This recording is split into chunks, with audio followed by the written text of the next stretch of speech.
Thank you very much, Matthew. It is good to be here. I'll just make a quick disclaimer. IFES, International Fellowship of Evangelical Students, is actually a global body. We are in 11 regions around the world. So I have the privilege of leading one of those, but just one. It happens to be the region with the most movements, but not the most students.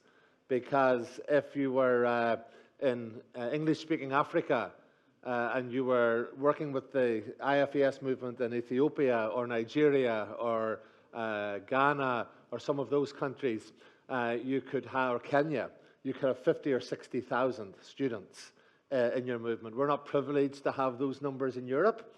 In many ways, we are country-heavy, but student-light in many places. And also, I'm conscious that I'm not just here to talk about students.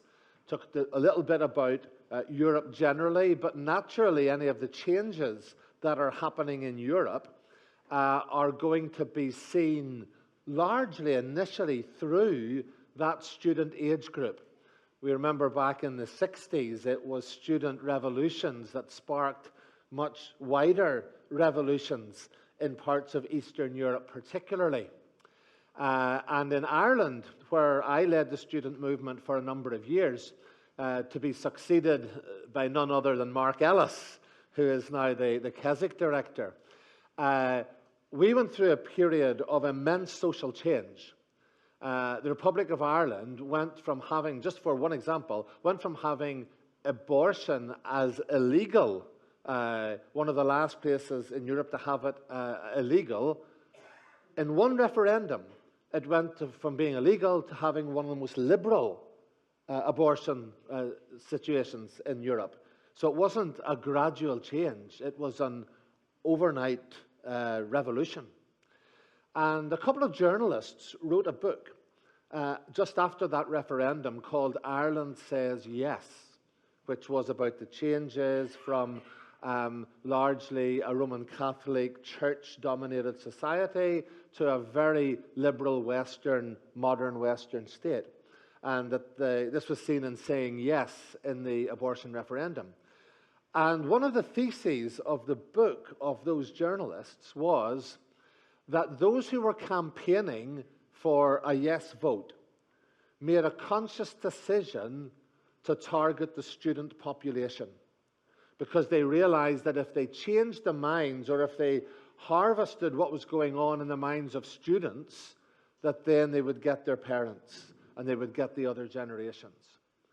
And that's just one example of a strategy used by a political campaign, which again fired me up to do student ministry. Because if you get the students, you will get them, you will get their children, you will even have a role perhaps in changing the mindsets of a previous generation, which we will maybe say a little bit about later on. So that's me. I look after the 44 countries or movements in Europe. And you're probably just wondering, where on earth is Aasiaat and where is Famagusta? So here you are. Aasiaat is in the black blob in the extreme top left corner.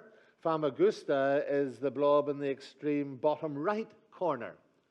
Aasiaat is a little community in Greenland, and we have a small pioneer work there. And a few years ago, our pioneers were able to go from the capital by plane up to Aasiaat, to a high school, and to start to do a little bit of work there. Now, it was just very, very tentative connection, but we got some folks from there in the capital at a summer camp. So in terms of where is the furthest we have managed to reach, that would be Aasiaat. And then Famagusta, there's another pioneer movement in Cyprus. Famagusta is in Turkish Cyprus, in the part of the island. And a couple of years ago, my wife and I went, and Gwen had the privilege of speaking to a group of sub-Saharan African students who works almost entirely among internationals there in Famagusta. Now, since that has happened, we've had the tragedy of the war in Ukraine. Just amazing to meet my old friend Gregory from from Ukraine, sitting over here, an amazing surprise to me this morning. And of course, when the war started, Ukraine was put into our region. So now I suppose we go a little bit further east. And I now say we work from the country that Trump is trying to take over to the country that Putin is trying to take over. So that's the breadth of our work. But I'll say a little bit about that later on. In order to work out what is happening in Europe generally, I can't point to anything better than a very brief and very readable report commissioned by the European Christian Mission, ECM, and Jim Memory, they're one of their senior staff, who has written this report. It's 4 years old now, 2021, but it was a missiological report on Europe. And I've just decided most of these early slides are from him, some are added by me, but generally taking his work as my template for some of the changes that are happening in Europe. And he outlines about 5 different areas of change that are happening. And a lot of these will not be any surprise to you, but it might help for you just to have them reminded again as you think, well, what are the missiological implications? What are the evangelistic opportunities that these changes do present? Of course, first of all, we have globalization. No surprise, that's been going on for quite some time. While I used to say to my American friends, if they drive from San Francisco to Maine, and if I was to do the same journey, I would be going through about 20 countries and 14 languages. That's the diversity. But there's also a homogeneity. You know, the folks all through Europe a lot of them are speaking English. It makes my job a lot easier. And certainly if they are in leadership in our student movements, they're proficient in English. They're watching the same movies. They're listening to the same music. They're traveling. So in many ways, there has been the globalized influence there. Immigration, and I'm not specifically migration. I'll say a little bit more about that later. But just again, the high percentage of people in most European countries, particularly Western European countries, who are not from that country, who were not born in that country. So again, there's another seminar on, I know, about working with international students. International student work is one of our most fruitful and active works because, again, people are open when they're going to a new country, open to lots of things, but also open to the gospel. Euroscepticism and nationalism, this isn't a political statement, it's simply a fact that obviously Brexit was the biggest example of that, but we know that that has been mirrored in many other countries with movements coming, who are skeptical. It's really to do with an institutional skepticism of big organizations, but also a rise of nationalism, which has a slightly darker side, which is about my country first, which is about make maybe my country great again, fill in the blanks.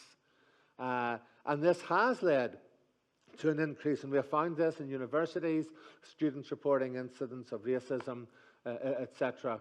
So that is incredibly challenging, and I suppose a slightly darker side of some of these changes. Hand in hand with that, populism, a distrust of government, more demonstrations. My wife Gwen and I was joking that, whenever we're listening to the news, it's almost as if they're deciding where are Monty and Gwen going next, and there will be a demonstration, or there will be some unrest, or there will be a riot or something, whether that was Serbia or Thailand or wherever else. If you look at the world news, there will be demonstrations, there will be marches about something, and a large distrust of government and institutions. And also a wariness of the Eastern threat, Russia is the closest example of that, but also China. I remember in one of our IFES assemblies, somebody was speaking about colonialism, and they were talking a lot about the negative effects of British and American colonialism. And somebody came up afterwards and said, "Why aren't you mentioning China?" Because for us, the biggest colonial power at the minute is China. That's who's putting the money in. That's who's building the roads. That's who's inviting our government over to see what they're doing. So there is a wariness and a new challenge there. And of course, all of these have been made more acute by the COVID crisis. That's perhaps more relevant when we come to some of the personal and, I guess, mental health implications of that among our students. But what happened during COVID and how governments responded to that, and again, I suppose the rise of some conspiracy theories and the distrust of how the governments handled that has made some of this skepticism, this distrust, more acute.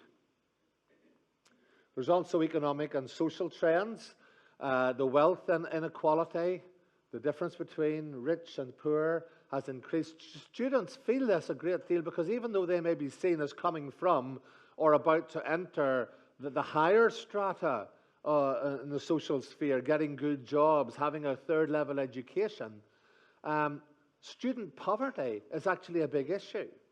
Many of the universities are in major cities, major capital cities. Try finding somewhere to live. Try finding something affordable to live if you're studying. And that has meant ministry has been affected because I grew up at a time when, I had privileged. I'm old enough to have had a student grant. Do you remember those days? I lived on campus, and we had campus life. We had a campus community, a campus culture. A lot of that's gone, especially in the capital cities. People stay at home and they go in for their lectures and they come out again. So that whole student experience in terms of campus life has changed considerably. And then we have, of course, had the migration crisis, the boats. Again, I come from a part of a world where there were extremely sinister signs recently with effigies of people on boats, stop the boats, put these effigies on a bonfire, that sort of thing. Incredibly sinister. But that has led to a crisis and people saying something has to be done. We don't want to be unwelcoming. We don't want to be racist or whatever, but something has to be done. I talked to my colleague a while ago in Greece, and a lot of their work was just emergency aid to people who were landing on the beaches. So there is a crisis here, especially in the Mediterranean countries. Population change, the fact that we're all living longer, and the fact that younger people and students are earning less, especially if they're trying to put themselves through college, and a lot of people not going into immediately high-paying jobs, but going into flexible jobs, wanting that flexibility. I think my colleague and friend Pete Dre was here a couple of days ago talking about Gen Z or Gen Z. What they're looking for, not to go into one job for life, but maybe a bit of flexibility, working less hours, etc., surviving on a little less. But of course, that's got massive economic implications if we're sustaining an older population. And so there's big issues there. And of course, the social agenda, the LGBT plus gender issues are big, very big in Western Europe. And it's interesting, I would talk to some people from other parts of my region or other part of IFES and people in the churches who will just say, oh, it's not an issue here, it's not an issue here. It will be. It will be very soon. There is no doubt about that. And so those are things that we, again, socially and in terms of population, in terms of economics, we are having to live with in Europe. Environmental trends. We have climate change, natural disasters, urbanization. This is reflected globally, of course. So there's nothing specifically European about this. But it does affect us in that, again, every year there will be floods, there will be droughts in the Mediterranean areas. There will be forest fires. The world is changing. And I suppose one of the biggest ways in which it's changing is in terms of technology. In terms of technology, technological trends, artificial intelligence. I was visiting one of my colleagues recently, and I had to do a report. And he jokingly said to me, he said, sure, don't worry about doing that report. Just use AI. It'll probably be better than anything you'll write. He's a good friend. I said, no, don't be not. So anyway, I did my report, but then I realized that evening I had to do a farewell speech for him. He was moving to another area. So I gave him some of his own back, and I used AI to write my farewell speech for him. And I was astounded. I don't know, maybe a lot of you guys maybe have been doing this for a while. It was my first attempt. I'd sort of resisted it. You know, I used to use the old joke, I'm not so much concerned about the rise in artificial intelligence as the drop in natural intelligence. But I resisted it. And then I thought, well, let's see what this stuff's about. I was astounded that I got, you know, a 6 or 7 minute speech on my computer in a matter of 5 or 6 seconds. I just put in a few bits of data about him and his wife, and, you know, it was all there, the facts, the turns of phrase, the jokes, they were all there. So I asked AI last night if they could give me some things to inspire the attendees of Keswick Convention 2025 to be interested in praying about opportunities in Europe. And within 3 seconds, almost by the time I'd hit return, I got this. Europe is changing rapidly and profoundly. From art to politics, technology to spirituality, recent cultural shifts across the continent reveal both deep questions and surprising opportunities. At Keswick Convention 2025, we're invited to explore how these trends, secularization, migration, digital identity, and new expressions of faith, I hadn't put any of that in, challenge and shape how we live and witness as Christians. Understanding European culture today isn't just for academics. It's vital for anyone called to be salt and light in this generation. Let's be curious, courageous, and biblically rooted as we engage with the story unfolding across Europe and discover how God is at work in unexpected places. Now, there was no need to come to the seminar, was there? I mean, it's... And as I said, I hadn't put any, I just put in Keswick Convention 2025 issues of cultural change in Europe or something like that. And within 3 seconds, it had given me that. Now, it does have implications in that one of our staff members was saying that when they're asking students to do devotionals now, sometimes it's quite clear that they've used AI to do their devotions. So there are interesting challenges there.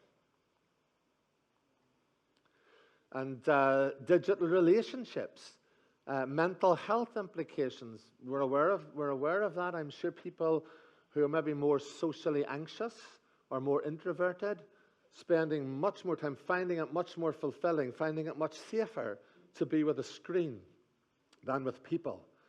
And of course, when student life is about making friends, joining societies, you know, when Christian student life is about sharing your faith, this has massive implications. Our goddaughter is a social worker, and I saw on a forum just this week, they had put out a list of jobs safe from AI. And top of the list, and interestingly, pastor was in there as well, so that was gratifying. But on top of the list was social worker. So I sent it to her and I said, hey, it's good to know you're going to still have a job when you retire. And she replied, I don't know about that. She's in child services. She says, I don't know about that.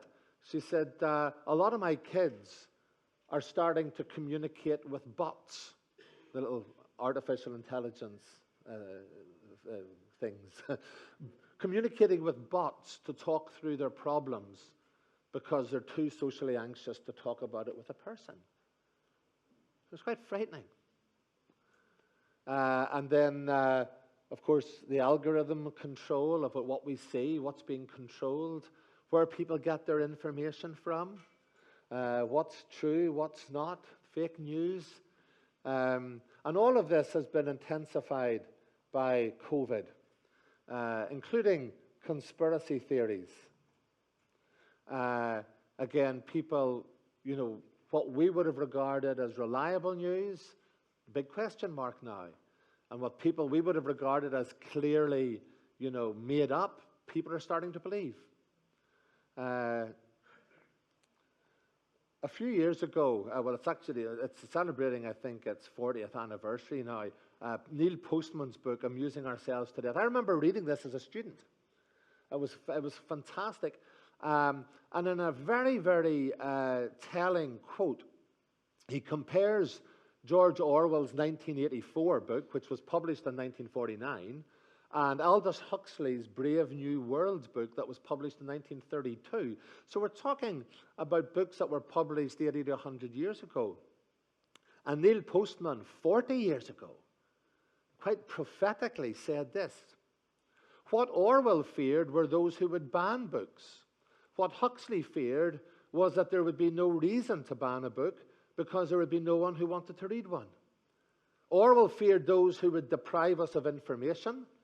Huxley feared those who would give us so much that we would be reduced to passivity and egoism. Orwell feared that the truth would be concealed from us.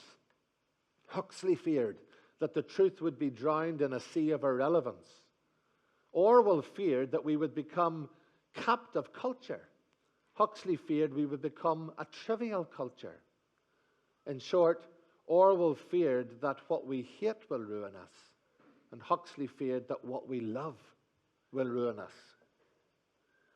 It's quite a prophetic quote, isn't it?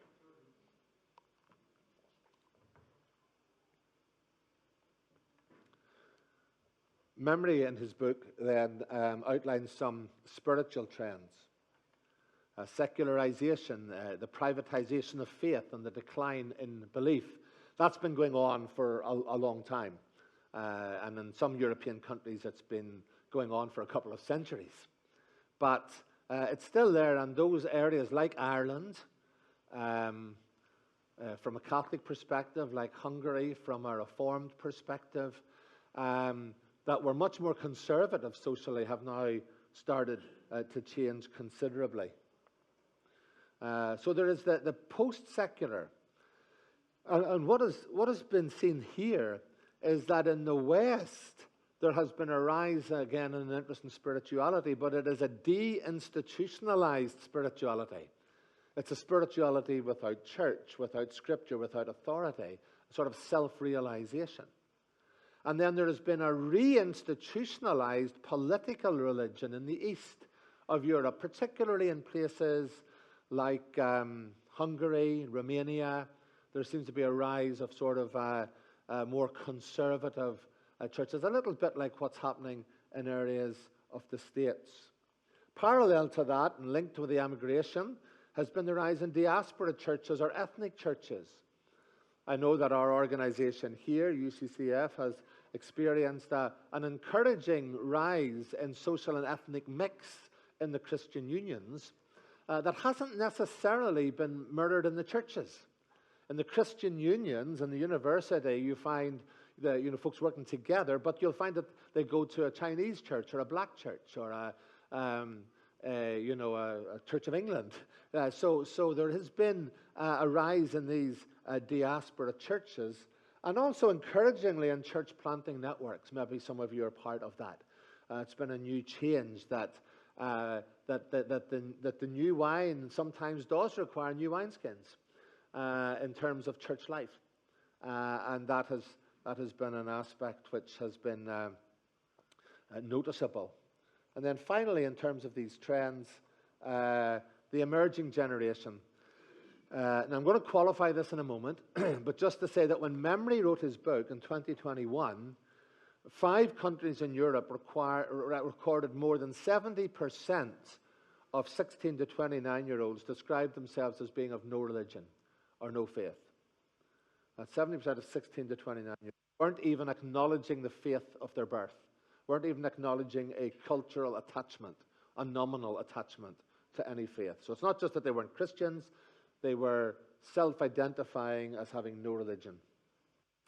The mental health crisis in the young, existentially, as a result of COVID, I've already touched on. But he said, I guess, encouraging for people like me and so-called parachurch movements, he recorded that there was a noticeable renewal, including many conversions among younger people. I'm thinking of Keller's phrase, it only takes 10% to change a city. So it's not that we're trying to look to see if the entire country can be changed. If we can get 10%, especially of the emerging generation, interacting and responding to the gospel, then that will have a significant effect, I believe, in our communities. There certainly has been a rise in big events. I know some of you will be familiar with the Send, which has started in Scandinavia, I think, and has spread to a number of countries, a big one-day event of thousands of students. There was one in the UK recently. Revive, which came out of IFES as well, is now on its third or fourth iteration. So there's been an increase in big events, bringing folks in and sort of tapping in to that need. But I'm sure some of you are wondering about this. You can't have missed it, I'm sure. The headline on the right from the Sunday Express was just this past Sunday. Nations Aid to church. The Quiet Revival was a report commissioned by the Bible Society. Got a lot of publicity a few months ago.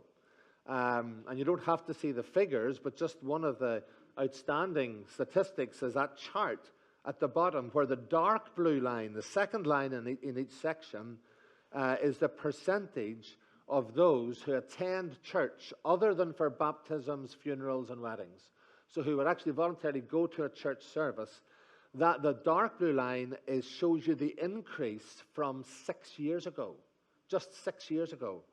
And you will see that the biggest difference is that second column, third column, of those who are between 16 and 24 and 25 to 34. So that is a very, very significant change that's happening. And you can find that report, you can download it if you want to see some of the other statistics and what they're telling us. Now, of course, there's statistics and statistics. And I do want to be incredibly encouraged and encourage you to be encouraged by those statistics.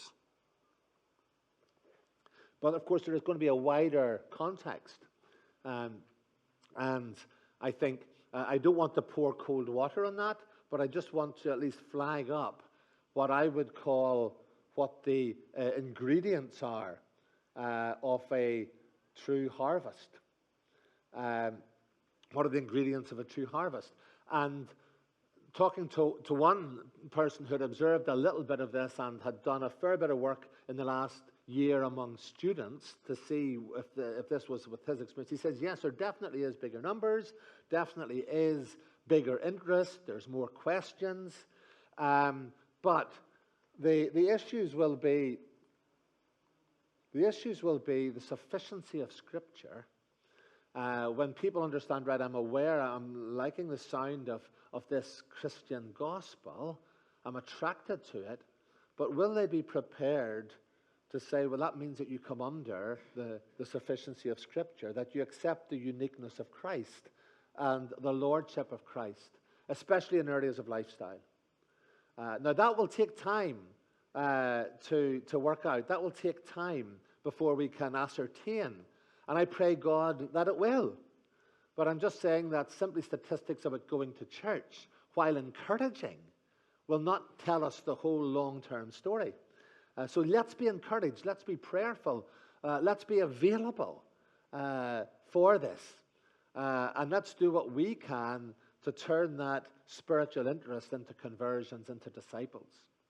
The quote that I passed over there was an interesting one that I found from the Guardian's correspondent, Jessica White, who's not a Christian. And she says, "I'm delighted that Gen Z men are flocking back to church. I just hope it's for the right reasons." Now, her right reasons might be different from our right reasons, but it shows you that even she was saying, well, why is this happening? Now, she would have a particular agenda. She wouldn't be keen if this meant that people were more concerned about pro-life issues, or that they were taking a different stand on gender or sexuality issues. And she would think, right, is this sort of Andrew Tate stuff? I don't want that to happen. But she does finish her article by saying, "And yet I can't help but be encouraged by this." That's a secular commentator. "I can't help but be encouraged by this," because one thing she said was, with the pulling away of funding for community centres and leisure centres, and a lot of local communities not being able to sustain them anymore, the church has remained the place, a focal point in the community that is open a lot of the week, where they can meet people their own age. So she has recognised a social aspect that the church has maintained, and is encouraged by that, which I thought was very interesting. Anyway, back to Aasiaat and Famagusta. What have I noticed as I've been working with students and student leaders over the last few years? Well, I'll just give you briefly 10 common factors in thriving student movements. And I hope this can be extrapolated for your churches and for anything else that you're involved in. The first is evangelistic passion. We cannot get away from the fact that the only way the church will grow is as we become more concerned about sharing our faith, more confident in that, because in some of our cultures it's been quite difficult. If you're in a very small situation where you're a big minority, then you'll be inclined to use the student movement and even the church as a place to be safe from the outside world. And actually, in some cases, parents can be the worst offenders in this. We have situation in where I grew up, where there are Christian halls of residence sponsored by churches and other organizations. And if your son or daughter didn't get into that Christian hall of residence, some of us would be getting phone calls because the parent would be in tears thinking their kid's going to lose their faith because they're not in a Christian hall of residence. So the tendency would be to be safe and not share your faith. Whether you're a minority or whether you're in a majority or in a bigger situation where you simply wanted to, you were able to have all your social activities with people who thought the same, and you didn't need to go out and to share your faith in the campus. So evangelistic passion, and I'll be giving some examples of these before I finish. Pioneering vision. Again, church planters have said that the purpose of the church is to plant other churches. And we have found with student movements, you just can't say, all right, we have a student movement in this city. We need to be looking at cities and campuses where we do not have a presence, where we can actually respond, as we've had to do from some students saying, is there a group in my city? No, but we'll send a staff worker from another city nearby to help you get started. And pioneering vision is key in developing a thriving movement. Contextualization. There are a lot of resources in the States, there's a lot of resources in the UK, a lot of resources in English. But we have found that the strongest movements are those who've been able to look at that, maybe take some of it, adapt some of it, do it in their own language, and actually do it in a way that will reach the students of their city, and not just take and just put in wholesale what they got from somewhere else. And that connected with that is creative, cultural engagement. What will Christians have to say about the ecological crisis? What do we have to say about the mental health issues? Where are we in terms of the arts and music? How are we using all of that? Courage to face the issues of the day. If the issue of the day is gender, identity issues, how are we interacting with that? In the olden days, when I was a student in charge of the in charge of the Christian Union movement in my university, we would have a talk, we would have a lecture. You know, is God a sadist? Does God exist? The old apologetic questions, people would come. Very much aware now that that's not the way specifically to tackle. They have their place at times, but it's not the first stop. Because we need to be able to engage properly and sensitively. And so we don't have big lectures about gender identity or sexuality. That's just to invite a fight. You know, you're 3-0 down before you start. Have to face them in a different way. Not compromising or diluting it, but just finding different ways to talk about it. And I'll show you one example of that in a moment. And then the others. Spiritual formation. Not just about the head, but people want reality. And thriving movements are those who have developed a good prayer life, who have encouraged deep discipleship and deep sharing. Some of the stuff that Sam was talking about last night in Romans 12. Movements that do that sort of stuff. And the hospitality. I mean, there's many stories of students during the COVID crisis who weren't going to go back to college. One situation I heard from Pete Dre was of a young man who was told by his parents, listen, go back and give it just after COVID, go back and give it one more try. They weren't Christians. They said, join a society or something and see if that'll work for you. And the only society that was functioning, because it all closed down, mainly because the pubs were closed, so the only thing that was doing anything was the Christian Union. So he joined the Christian Union, came to faith. So spiritual formation and prayer are important. Also, those who will help our students develop patterns of lifelong learning so that when they graduate, they know the basics of how to function in a church, how to read the Bible with other people, how to learn, what books to keep reading, how to grow. And then engagement with the church. We're partners, we're in this together. Missionary arm of the church and the campus, but providing people who will then be the leaders in the church in the next generation. And then finally, resilience. I used to say, when talking about this to churches, that our 18 to 23, 24-year-olds are the ones who are at the front line and having to answer some of the hardest apologetic questions and some of the biggest, interact with some of the biggest cultural issues of our day, more than they will have to do at any other period in their life. And yet they're only 19. They're maybe only a Christian 6 months or a year. But they're in a place where they will have to deal with the big issues of the day in a way that people in their 40s, 50s, 60s don't have to. Maybe they should, but they tend not to. So resilience in the face of opposition is very important. I'm going to close before the Q&A with just very simple examples of some of the things that are happening in and around Europe. I'm not sure why this is not... oh, there you are. It's come now. So, evangelism.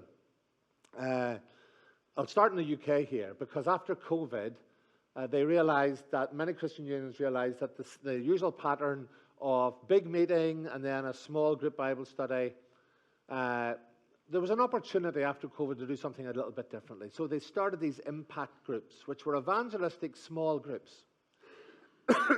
And the idea was that that's where our focus is going to be. Invite your friends, not to a big meeting, and don't just have a Bible study for Christians.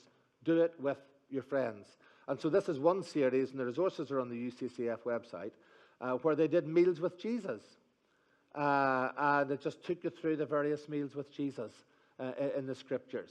Very, very fruitful method for evangelism. And then in Albania, they're mad about football. I thought I was mad about football, but in Albania, they're completely mad about football. And so our leader there just started an actual tournament for many teams coming together every year to play. And when I heard from one of the churches there, they just said the IFES movement in Albania has been such a blessing to the churches. They've been visible, they've been active, they've been using this as a very effective tool. Pioneering vision. We have had cross-cultural pioneering in Denmark, where they sent people to Montenegro, that's our leader in Montenegro in the middle, to help start the movement there over a period of years, saying, we're a lot of resources here in Denmark, how can we actually go and help? So I suppose our network is one of our strengths in that we have people in all of these countries that we can send other folks to. Jill has put up an interaction banner there. If anyone in your family or if you are of student age and would fancy going to serve in another country, then go over and use the QR code or come to Jill in the IFES stand in base camp. And then on the right, Belarus. I'll probably say a little bit about this tonight, but again, essentially a closed country, but they have already begun to pioneer in other parts of their region. They can't rely on a lot of outside stuff, so they do it themselves. And they're going where people like us can't go. Then having pioneering as part of your DNA. This is our pioneer on the right in Kosovo. And they've only started a matter of a year or two. And already they're looking at new cities in which to go. Every year they try to pick a different campus and go and do something there. It's been incredibly encouraging just to see that final piece of the jigsaw coming in as we have been doing a little bit of pioneering there. Contextualization. We'll start closer to home. I talked about lots of information and resources in English from the UK. Well, one of the first people to think that this needs to be contextualized were us over in Ireland. And the current CU movement there has taken what UCCF did with the Uncover project that many of you may be familiar with and said, well, we really just need an Irish version of that looks at things through Irish eyes and tells Irish stories and isn't particularly got a British stamp on it. So they have started their own Irish gospel project using the methodology, but changing it for the context. And then in Norway, my wife and I visited. We were incredibly encouraged to hear about their initiative for the Rus. Some of you might know it as Rag Week. In Belfast, we had Rag Week, where it's a week meant to be raising a lot of money for charity, but tends to be a complete Monday to Friday binge. And they discovered the same, that it tended to be a very strong drinking culture. And a lot of students who weren't Christians didn't particularly want to be part of that. So they developed a new initiative, a camp, where students would actually go away and there'd be sports and there'd be arts and there'd be lots of other things, but it would be a much better environment for them, and they used it as an evangelistic opportunity. And so they have staff devoted to that week, specifically all year, and they've had amazing response and numbers interacting with them rather than with the mainstream Rag Week. And then in Hungary, we discovered our movement there. We're wondering, how do we interact with the sexuality issues? And they thought that rather than making it an issue on its own, let's look at the bigger picture of identity and self-worth and meaning. And so they had, these are 5 of 10 banners that they got wonderfully produced. They're all in Hungarian, so I can't read them. I have to depend on them to tell me basically what they were about. But these went round to schools and campuses. And you see they started with things like, who am I? Self-meaning. What is intimacy? And yes, number 4 there you see, it deals with homoeroticism. A little bit of the history of that. A little bit of, the pitfalls of that.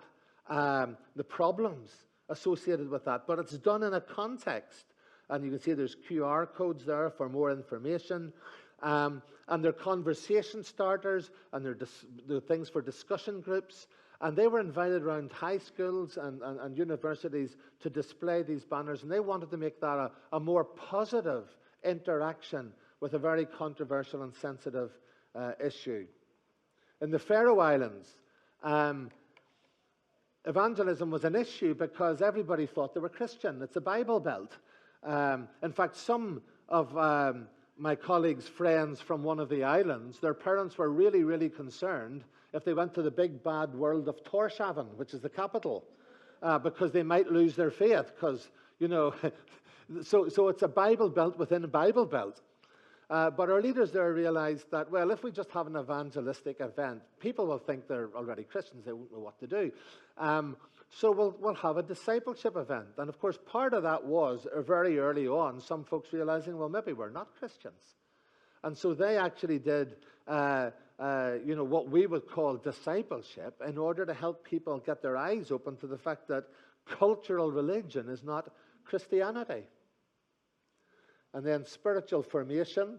In Finland, one of the things I was really impressed with was that their curriculum really does go deep. It's not just evangelism, stick them in a Bible study and then keep doing that.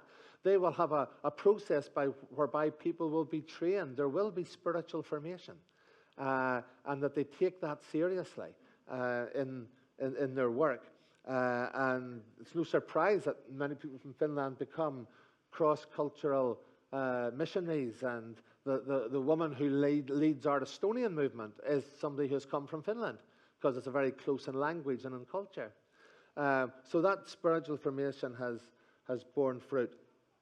And then a platform for lifelong learning, graduate and publishing ministry in Spain.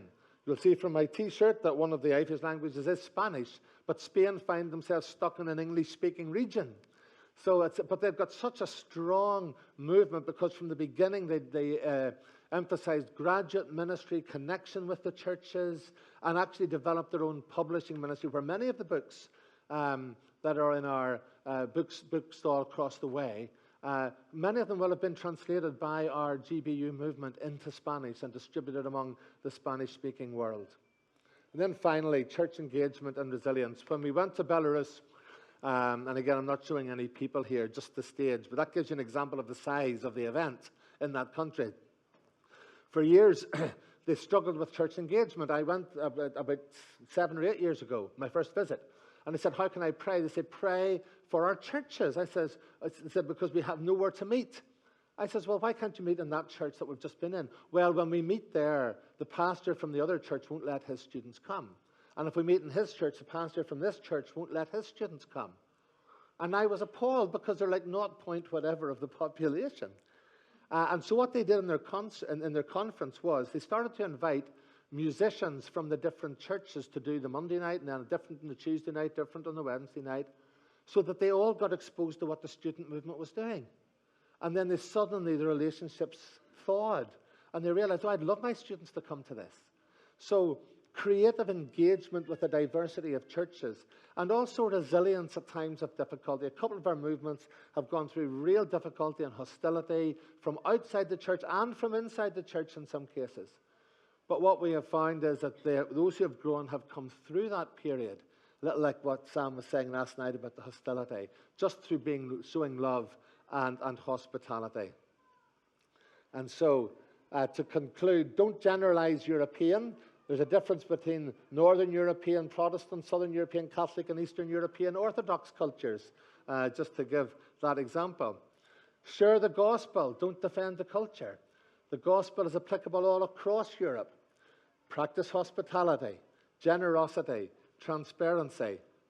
Show how good the gospel is for body, mind, and spirit, not just the mind, but for the whole self. And communicate creation care as a gospel issue. Don't get tied up in, the statistics or whether this is true or that's not true, or it's a liberal agenda or whatever. For students today, this is a live issue. For Christians, it should be a live issue. And we can actually use it to point beyond the creation to the Creator. And then use technology without forfeiting community.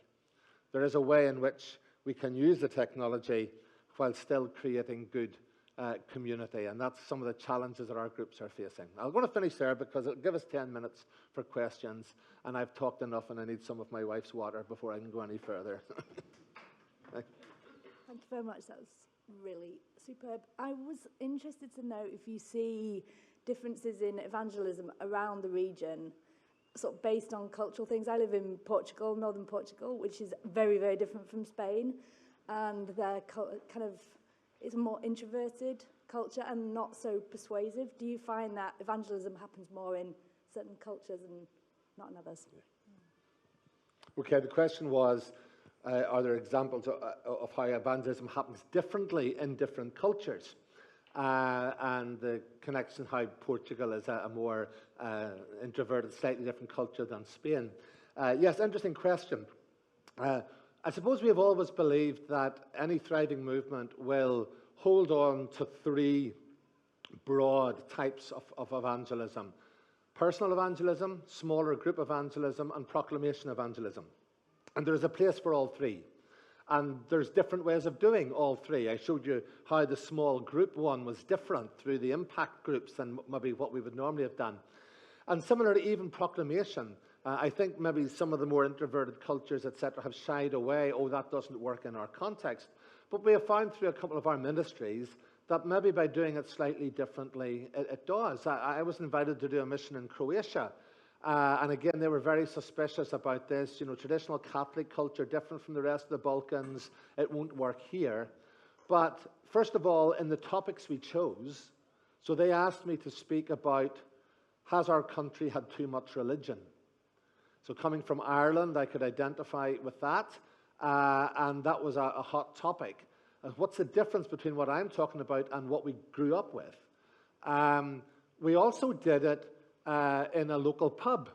It's interesting because campus access is a massive issue. And if you go to the IFES stand with Jill, she has a wonderful little game where you can decide which countries give you full access for activities and which don't. And it will surprise you. There will be countries you think you can be totally open and you can't. There'll be others that will surprise you that you can. So that's a big issue. And in Croatia, they weren't successful in getting campus rooms. And the only place that would let them in was this pub that said, so long as we can stay open and serve our normal customers while it's happening. So I was speaking in like this part of it, and there was open arches, and guys were just watching the sport or whatever. The guy was coming in, taking the drinks orders as I was speaking. But the people who came increased every night as people thought this is something a little bit different. So how you do it, where you did it, and also I think even getting ideas from like-minded situations, because as soon as you said Portugal, Spain, I thought of my New Zealand colleague who said, you know, we have had to struggle to see how can we do it in a way that's not Australian. My Canadian friends, how do we do it in a way that's not Ireland? How do we do it in a way that's not British? Because naturally your closest neighbours can have a dominant effect. But you look and say, well, what would it mean for us? So maybe even talking to the Irish or the Canadians and saying, well, how did you guys manage this? You know, it's a similar context there. So I would just say, don't not do proclamation, but think of, because there will always be those. I mean, if you just do personal evangelism and small group evangelism, you're limited to the people you know. By occasionally doing proclamation evangelism as well, maybe just for 1 week a year or 2 nights a year or Christmas or Easter, by just doing something special for everybody, you actually extend your reach. So it's still important to do that. I'm aware that there is a great growth of international students in various countries. We've seen it in Britain, but I'm aware in Serbia, for instance, I'm quite familiar with, that they have now got 3 or 4 international student groups that meet in English, but English is not the language of Serbia. Yeah. So to what extent is this a growing trend in Europe, and to what extent are IFES or any other group helping to facilitate that? Good question. The question was about international groups that meet in English that is not the language of the country. Well, it's why in some respects we do have a separate international student ministry in many of these countries. And if you go to Friends International or if you go to Interaction IFES, you will get other information about that. It is growing. And I suppose the universities in these countries want to attract these students because they bring money with them. So they're always going to be there. And the positive side there is that it gives folks that are here at Keswick an immediate avenue into, they could say, well, I'd love to go and work in Romania, or I'd love to go and work in Poland or wherever, but I don't know the language. Well, there's immediately a potential area of work for you to go to. And so I'll maybe just leave it there because you can get all that information from us afterwards. I've been given a 3-minute warning, so maybe time for one more question. I understand you do international conferences for European Christian students. Tell us a little bit about them. Okay. We do a lot of things you can find out on our IFES website. And every 3 years we used to do one that any student could come to. We do other smaller events as well, and regionals.